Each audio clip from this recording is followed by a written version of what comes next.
It seems like any significant operating system update comes with changes to the settings, and Creators Update is no exception.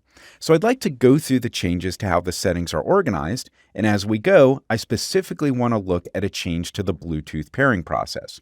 So I need to open up Settings. I'll go into the Start menu, find this gear button, click on that, and it opens up Settings. Back in the Anniversary Update version of Windows 10, there were 9 categories in Settings. Now you can see there are 11.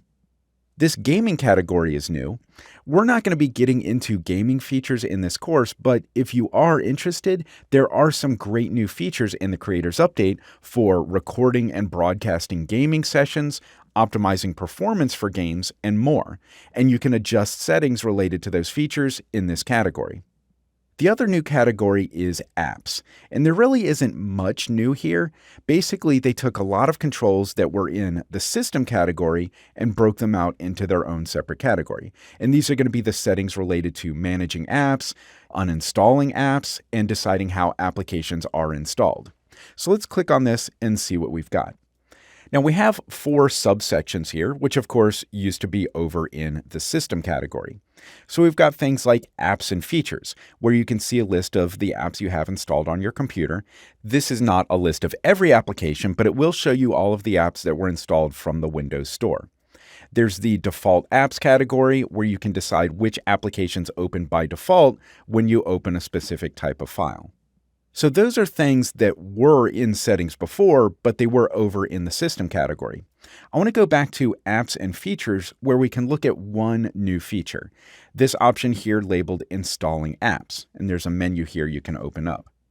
This allows you to set which types of applications are allowed to be installed on this computer.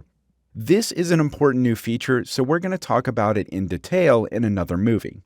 But for now, I want to go back to the home screen in settings. So I'll click on this home button, and here we are back in the front screen in settings. So the apps category is probably the biggest change here, but another big change is in the devices category. So I'm going to click on that.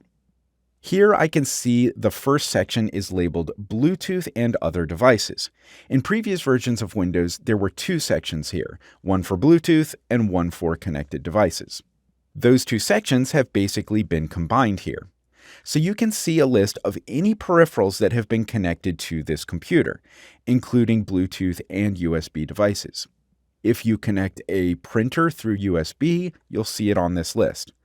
I'm using a Microsoft Surface with the keyboard cover connected, so I can see that is here on this list. But this is also where you go to pair a new Bluetooth device, and this represents a fairly significant change in the workflow. In previous versions of Windows, when you went to the Bluetooth settings screen, it immediately started searching for discoverable Bluetooth devices.